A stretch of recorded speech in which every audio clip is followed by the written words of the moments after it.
यह उन दिनों की बात है जब एक सन्यासी सेब के बाग में अपना समय व्यतीत कर रहे थे। उस समय तक सन्यासी की प्रसिद्धि दूर दूर तक फैल चुकी थी। लोग अपनी चिंताओं और समस्याओं का समाधान खोजने के लिए दूर दूर से सन्यासी के पास आते थे। ऐसे ही एक दिन जब सन्यासी सेब के जंगल में लोगों को उपदेश दे रहे थे, तो एक आदमी अपने 24 से 25 साल के बेटे के साथ सन्यासी की ओर आ रहा था। जब वे उपदेश स्थल के पास पहुँचे तो सन्यासी ने उनकी ओर देखा और इशारा किया। उसके पास बैठने के लिए जब उपदेश समाप्त हो गया और सभी लोग चले गए, तब सन्यासी ने उस व्यक्ति को अपने पास बुलाया और बैठने को कहा। चारों ओर हरियाली थी, मौसम सुहाना था, तरह तरह के पक्षियों की आवाजें गूंज रही थीं। ऐसा नजारा देखकर उस व्यक्ति को अंदर से बहुत शांति महसूस हो रही थी। इसके बाद सन्यासी ने उस व्यक्ति से आने का कारण पूछा। इस पर वह व्यक्ति बोला, है महात्मा, मैं अपने बेटे को आपसे मिलवाने के लिए 2 दिन की लंबी यात्रा कर आया हूँ। यह मेरा इकलौता बेटा है और वह हर वक्त थका रहता है। ऐसा लगता है कि इसमें जान ही नहीं है। इसका स्वभाव भी काफी चिड़चिड़ा हो गया है। अगर हम इसे कुछ भी कहें तो यह हमारी छोटी छोटी बातों पर गुस्सा हो जाता है। इसकी देखने की क्षमता भी उम्र से पहले ही कमजोर हो गई है और उसके बाल भी सफेद हो रहे हैं। इतनी कम उम्र में बूढ़ा दिखने लगा। मैं समझ नहीं पा रहा हूँ कि उसके साथ क्या हो रहा है। हे सन्यासी, मुझे अपने बेटे की बहुत चिंता हो रही है। मैं अपने बेटे को डॉक्टर के पास ले गया तो उन्होंने कुछ दवा दी और कहा, बेटा कम तनाव ले। वह अपने दिमाग पर बहुत अधिक तनाव लेता है, इसीलिए उसकी यह हालत है। लेकिन उन्हें बहुत समझाने के बाद भी मुझे तनाव का मतलब समझ नहीं आया। मुझे नहीं पता कि तनाव क्या है, इसका कारण क्या है और इसे कैसे दूर किया जाए मेरे बेटे के मन की। लेकिन सबसे पहले मुझे यह समझना होगा कि तनाव क्या है, इसलिए मैं आपके पास आया हूँ। सन्यासी, कृपया मेरी समस्या का समाधान करें। यह सुनकर सन्यासी ने उनके बेटे को बहुत ध्यान से देखा। उसके चेहरे को देखा, उसकी आंखों को देखा, फिर उसके हाथों की नाड़ी भी जांची। ये सब अनुष्ठान करने के बाद सन्यासी ने उस व्यक्ति से कहा कि तनाव कोई भी नहीं लेना चाहता, लेकिन फिर भी यह तनाव व्यक्ति के दिमाग को दीमक की तरह जकड़ लेता है और व्यक्ति को पता भी नहीं चलता कि वह तनाव में है। लेकिन अगर व्यक्ति तनाव के कारणों को अच्छे से समझ ले और तनाव के बारे में एक पैमाना बना ले जिससे उसे पता चल सके कि वह कितना तनावग्रस्त है, तो वह इस समस्या का समाधान भी ढूंढ सकता है। सबसे पहले यह समझ ले कि तनाव क्या है। जब भी कोई व्यक्ति काम कर रहा हो लेकिन उसका मन कल्पनाओं में भटक रहा होता है, इसलिए उसके शरीर और दिमाग के बीच एक दूरी बन जाती है। यह दूरी जितनी अधिक होती है, व्यक्ति उतनी ही देर तक बेहोशी की स्थिति में रहता है और शरीर और मन के बीच के इस तनाव को ही तनाव कहा जाता है। आखिर पसंदीदा खेल खेलने के बाद इंसान ऊर्जा और खुशी से क्यों भर जाता है, जबकि वह अपने शरीर को थका चुका होता है। लेकिन समझने वाली बात यह है कि खेलते समय दिमाग और शरीर पूरी तरह से एक साथ खेल में केंद्रित होते हैं, जिससे शरीर और मन के बीच दूरी नहीं रहती और तनाव नहीं आता, और मन में कोई तनाव हो तो दूर हो जाता है। लेकिन इसके विपरीत जब हम कुछ ऐसा करते हैं जो हमें पसंद नहीं है, तो हमारा शरीर वह काम तो कर रहा है, लेकिन हमारा मन कहीं दूर कल्पनाओं में भटक रहा है, जिससे शरीर और दिमाग के बीच दूरी पैदा हो जाती है और तनाव पैदा हो जाता है। इसलिए ऐसा करना चाहिए, एक समय में केवल एक ही काम करना चाहिए और अपने शरीर और दिमाग की सारी शक्ति उसी एक काम में लगानी चाहिए, ताकि व्यक्ति के अंदर तनाव पैदा न हो।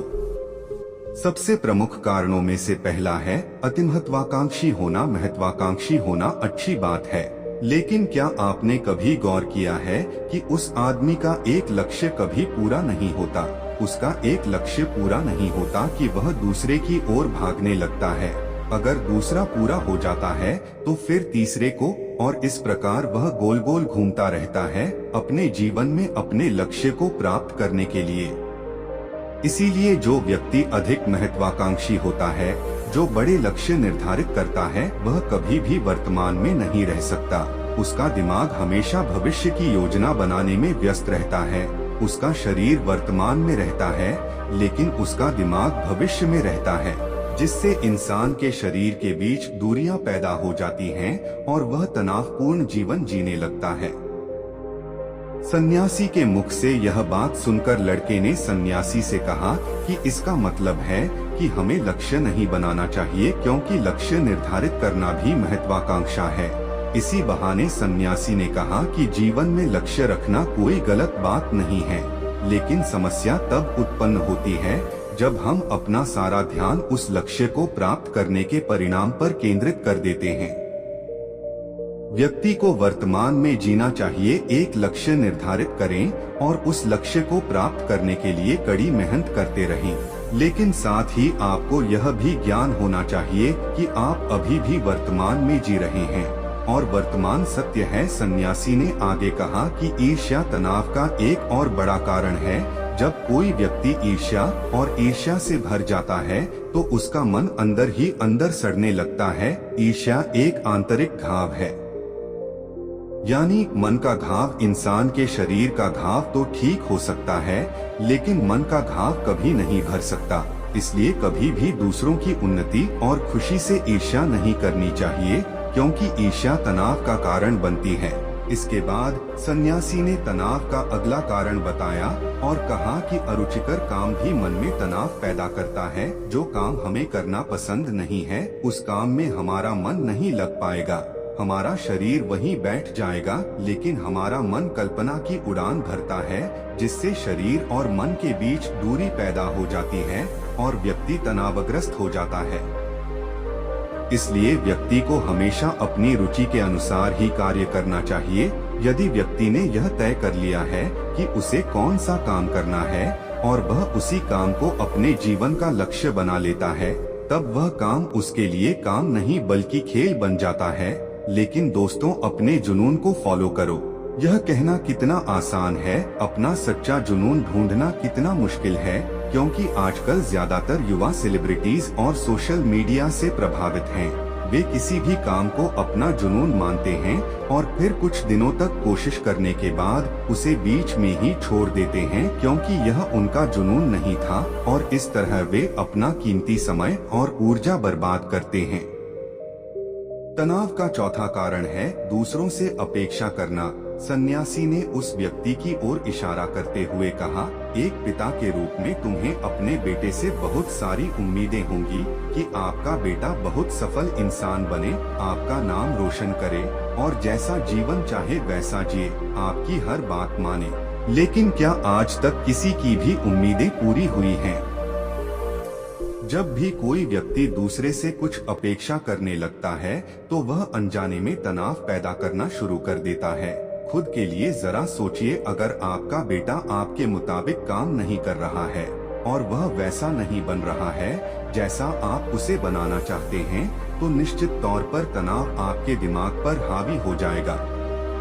आप तनावपूर्ण जीवन जीने लगेंगे और इस तनाव में आप इस तरह व्यवहार और बातचीत करेंगे कि आपके अपने बेटे के साथ संबंध बद से बदतर होते चले जाएंगे। इसलिए व्यक्ति को दूसरों से अपनी क्षमता से कम उम्मीदें रखनी चाहिए और अगर आप पूरी तरह से तनाव मुक्त रहना चाहते हैं तो दूसरों से उम्मीद करना बंद कर दें। इसके बाद सन्यासी ने कहा कि शारीरिक कष्ट भी मनुष्य के तनाव का एक कारण है।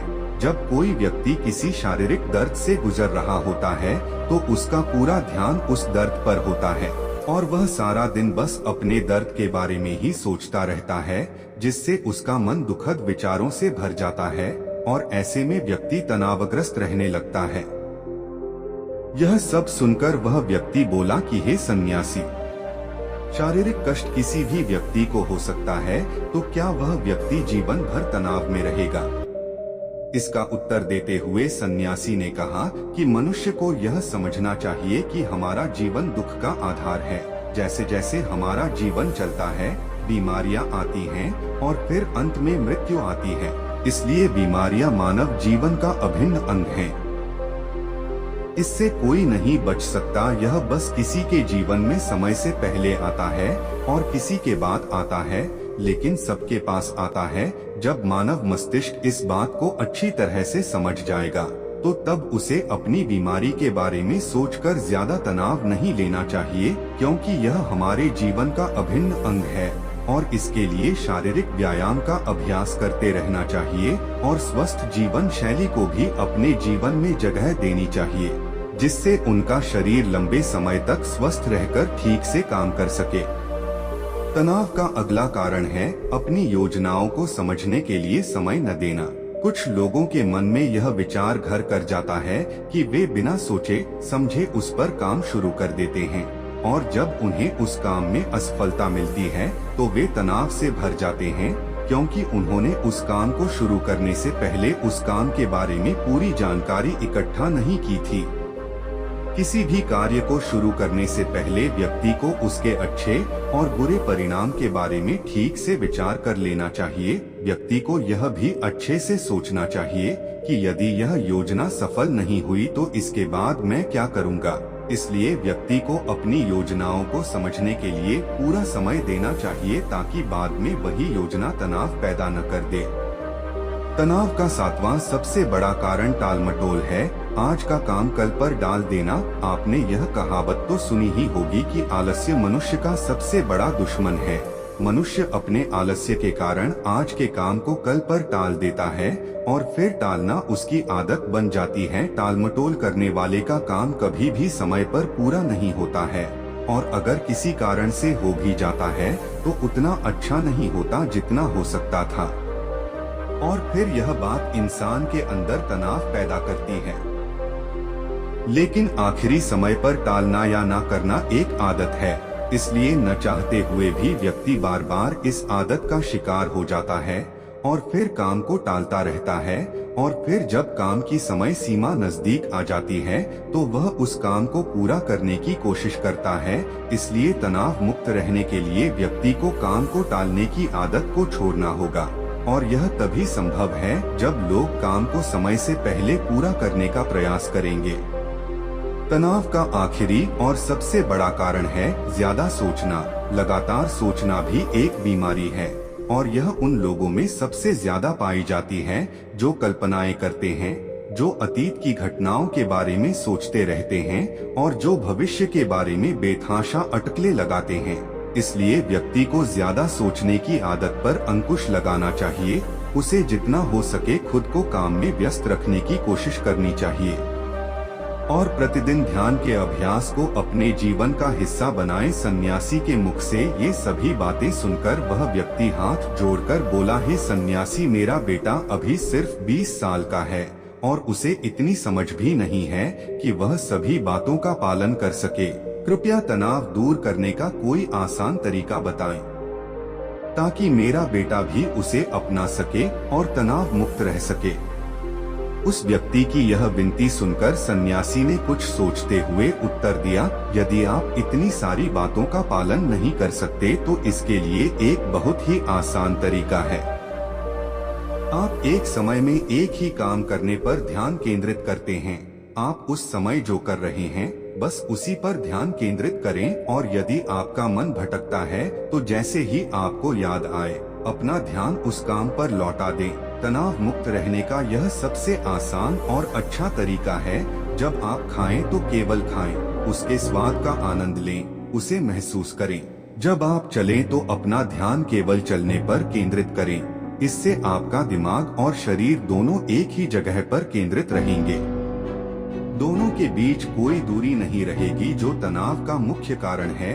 दोस्तों, आज की युवा पीढ़ी एक ही समय में 2 या 3 काम करने की आदी हो गई है, जैसे फोन पर बात करते हुए गाड़ी चलाना, खाना खाते समय टीवी देखना या फोन का इस्तेमाल करना। और फिर उनकी शिकायत रहती है कि मैं तनाव में रहता हूँ, मेरा मन बेचैन रहता है, मैं चिड़चिड़ा हो गया हूँ। जब कोई व्यक्ति एक समय में 3 काम करता है तो यह स्वाभाविक तनाव उत्पन्न होना, क्योंकि दिमाग एक समय में एक ही काम पूरे ध्यान से कर सकता है, कभी भी एक ही समय में 2 चीजों पर पूरा ध्यान केंद्रित नहीं कर पाता।